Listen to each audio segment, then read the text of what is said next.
Well, hi everyone, welcome back to Winmau TV. Here we are, another lockdown special with none other than the bomber himself, Steve Brand. Steve, first of all, how are you keeping during all this? Yeah, not too bad, mate. Not too bad. If I'm honest, we're a bit blessed because, as some of you might know, there's about 10 of us live in this house, so there's never a dull moment. There's always somebody making somebody laugh. So yeah, we're quite blessed, really. But obviously, it's very worrying times. I'm guessing that's a massively important thing to do, is to try and keep busy and try and keep spirits high when all this is going on. Yeah, absolutely, mate. Yeah, no, and again, we're sort of, there's me, Joanne. We've got, I think there's 6 adults living in the house actually as well. So again, we're all sort of getting our hours exercise in a day and sort of taking turns going to the shop if we need to. But again, there was for us, it's been like I said earlier, we're quite blessed that there's so many of us. And I feel sorry for anybody that's sort of isolated on their own at the moment. I'm guessing as well, with so many in one house, practice is still going quite well then. Yeah, no, I think there's a few budding superstars as well. I think dartboard sales must be going for the roof at the moment. Obviously, is a great sport to play indoors, and the beauty with darts is as well, you sort of you can improve pretty quickly. So, but yeah, all the girls have got the darts out there playing. We've got soft tip boards. We've got obviously the still tipping. Obviously, I've got John here practicing with me as well. So yeah, we're pretty lucky. Good family bonding time as well, I'm guessing. Yeah, no, it is. Yeah, I think we're getting on each other's nerves a little bit, to be fair, but a bit of a timeout room. So yeah, so no, I think to be fair, I'm probably the worst for it because I can't sit still, so I'm up and down and pacing around, and I'm always trying to do something. But again, it's just a case of getting used to it, and this is the new normal now, isn't it?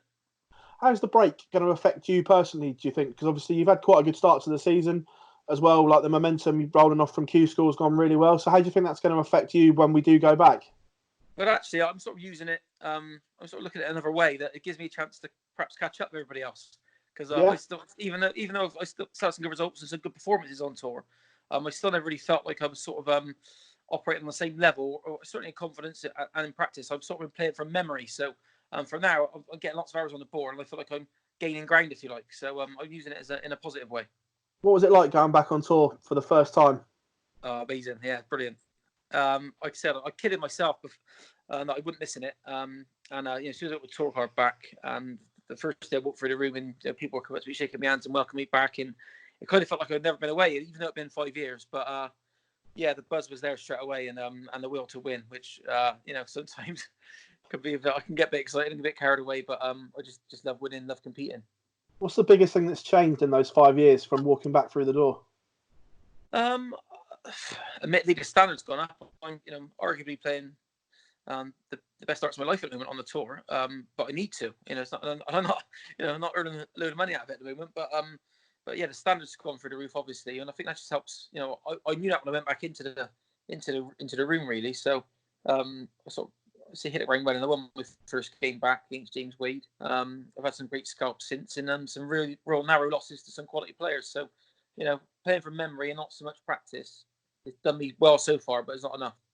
A couple of things I'm just going to touch on that you spoke about there. First of all, the money side of it. Is that a worry that obviously with no darts, the income's going to dry up for not just you, but many other stars as well?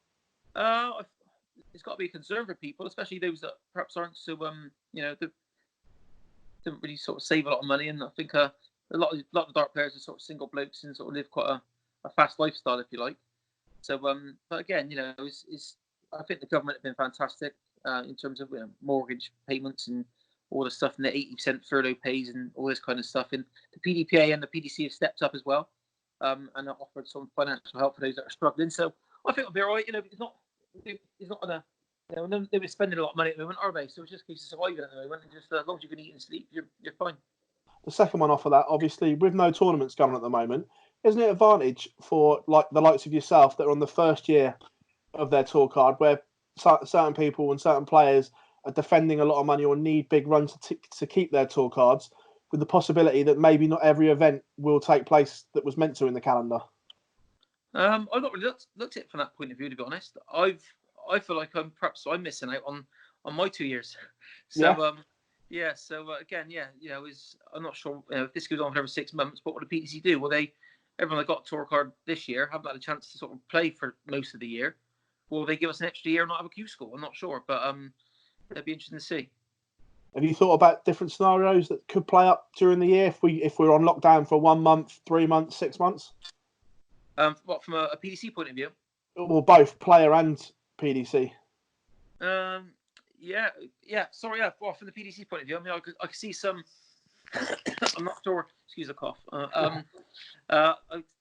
the, will the European events go ahead? I'm not sure. I mean, what takes priority? I mean, obviously the match play has to be in July, I'd imagine.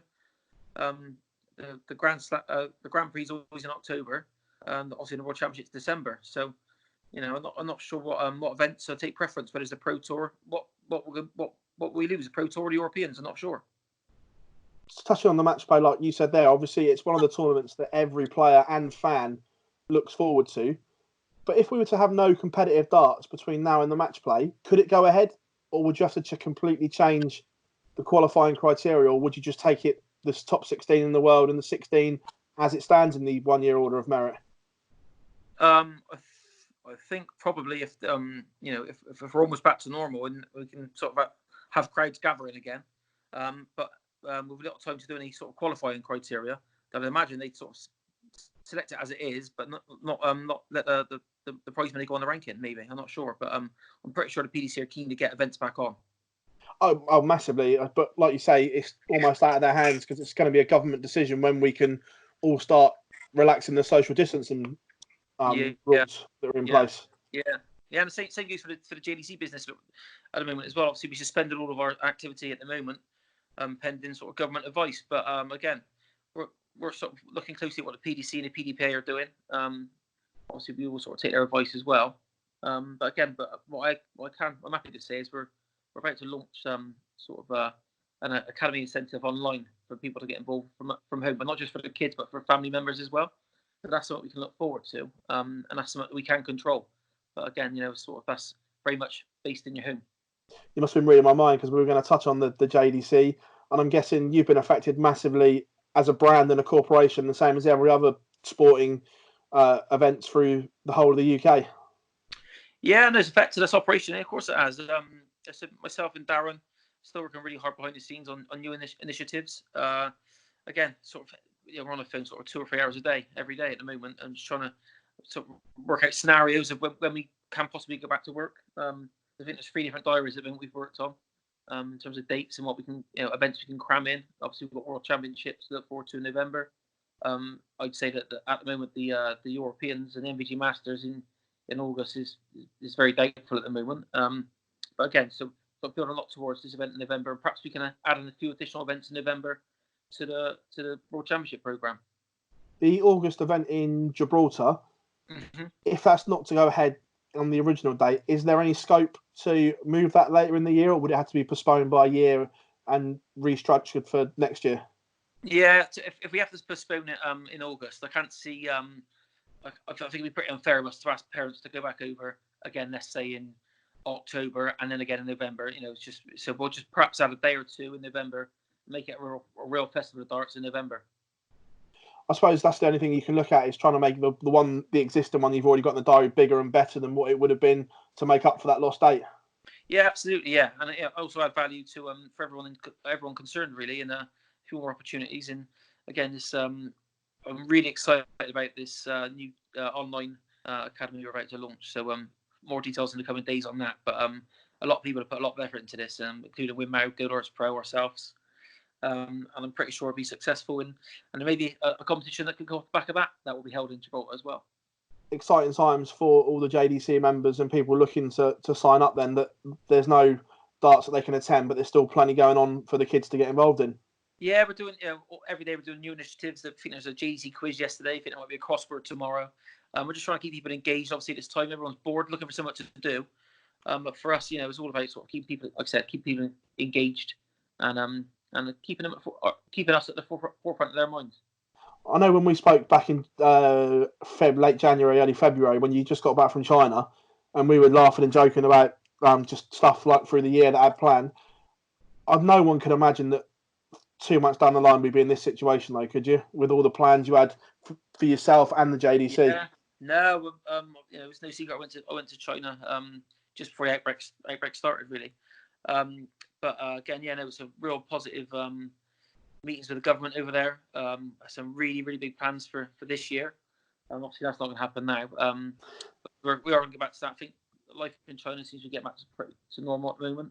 So I think it's something that perhaps we could look at doing it sort of end of next year. But again, I'm really disappointed about. Obviously, the situation's horrendous anyway. But we did have some really great plans for an event in Shanghai. But obviously, unfortunately, that can't happen there.